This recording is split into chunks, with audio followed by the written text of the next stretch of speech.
আসসালামু আলাইকুম দর্শক, আজকের এই উত্তেজনাপূর্ণ এবং অত্যন্ত গুরুত্বপূর্ণ আলোচনায় আপনাদের স্বাগতম।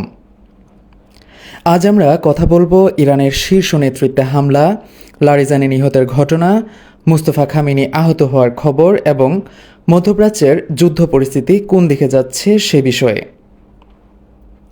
দর্শক, সম্প্রতি সময়ের সবচেয়ে বড় খবর, ইরানের প্রভাবশালী নেতা আলী লারিজানি নিহত হয়েছেন এবং ইরানের শীর্ষ তৃতীয় সর্বোচ্চ নেতা মুস্তফা খামেনি আহত হয়েছেন। এই খবর প্রকাশ করেছে ইরানের গণমাধ্যম এবং নিশ্চিত করেছেন পররাষ্ট্র মন্ত্রণালয়ের মুখপাত্র। জানা গেছে, যেদিন আয়াতুল্লাহ আলী খামেনি হত্যা করা হয় সেদিনই মুস্তফা খামেনিও গুরুতর আহত হন। তিনি দীর্ঘ সময় ক্রিটিক্যাল অবস্থায় ছিলেন, এখন ধীরে ধীরে সুস্থ হচ্ছেন। মুস্তফা খামেনির বার্তা খুব স্পষ্ট, শহীদদের রক্তের বদলা না নেওয়া পর্যন্ত যুদ্ধ বন্ধ হবে না। বিশেষ করে স্কুলে হামলায় নিহত শিক্ষার্থীদের কথা উল্লেখ করে প্রতিশোধের প্রতিশ্রুতি দিয়েছেন তিনি। এর মানে কি? এটি শুধু সাময়িক যুদ্ধ নয়, এটি এখন আবেগ, প্রতিশোধ এবং অস্তিত্বের লড়াই। দর্শক, এখন যেসব অস্ত্র ব্যবহার করছে ইরান সেগুলো অত্যন্ত শক্তিশালী। খুররামশাহর 4, খাইবার শেখান, সিজিল, ফাত্তা, ইমাদ। দাবি করা হচ্ছে প্রতিটি মিসাইলেই 1 টনের বেশি ওয়ারহেড রয়েছে। খুররামশাহর 4 একাই বহু ওয়ারহেড বহন করতে সক্ষম। ড্রোন প্লাস ব্যালাস্টিক মিসাইল দুটোর সমন্বয়ে হামলা চলছে। বর্তমান পরিস্থিতিতে সবচেয়ে বড় প্রশ্ন, ইসরায়েল কি তার প্রতিরক্ষা ক্ষমতা হারাচ্ছে? বিভিন্ন রিপোর্টে বলা হচ্ছে মিসাইল ডিফেন্স সিস্টেম দুর্বল হয়ে পড়েছে, অনেক হামলা ঠেকানো যাচ্ছে না। তেল আবিব, হাইফা, বীরশেবা এই 3 শহরে সবচেয়ে বেশি হামলা হচ্ছে। সামরিক ঘাঁটি, তেল ডিপো, প্রতিরক্ষা ব্যবস্থা এসবগুলোই ইরানের টার্গেট। দর্শক, এই যুদ্ধ এখন আর শুধু ইরান ইসরায়েলের মধ্যে সীমাবদ্ধ নেই। লেবাননের প্রতিরোধ গোষ্ঠী সরাসরি যুদ্ধে নেমেছে। এক রাতেই 150টি রকেট হামলা করেছে তারা। ফলে যুদ্ধ এখন মাল্টিফ্রন্ট কনফ্লিক্ট।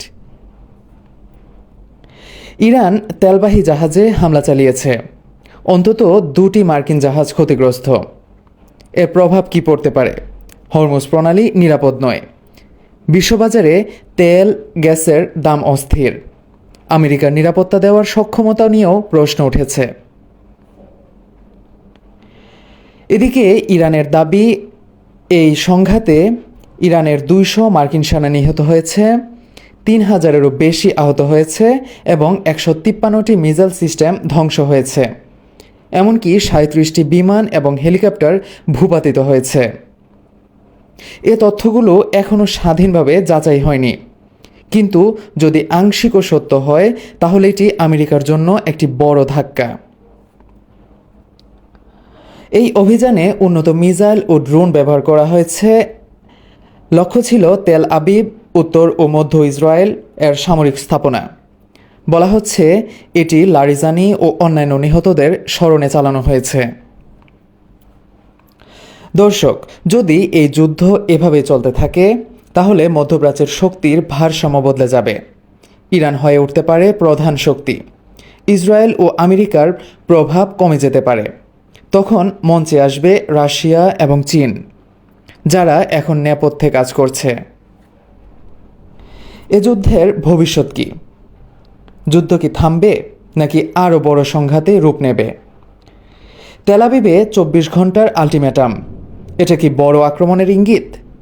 বিশ্ব কি নতুন যুদ্ধযুগে প্রবেশ করছে? দর্শক, আজকের আলোচনায় আমরা দেখলাম নেতৃত্বে হামলা, প্রতিশোধের ঘোষণা, ভয়ঙ্কর মিসাইল যুদ্ধ, আঞ্চলিক শক্তির প্রবেশ, বিশ্ব রাজনীতির সম্ভাব্য পরিবর্তন। আপনাদের কি মনে হয়, এই যুদ্ধ কি সত্যি ইসরায়েলের পতনের দিকে যাচ্ছে নাকি এটি আরও বড় বিশ্বযুদ্ধের সূচনা?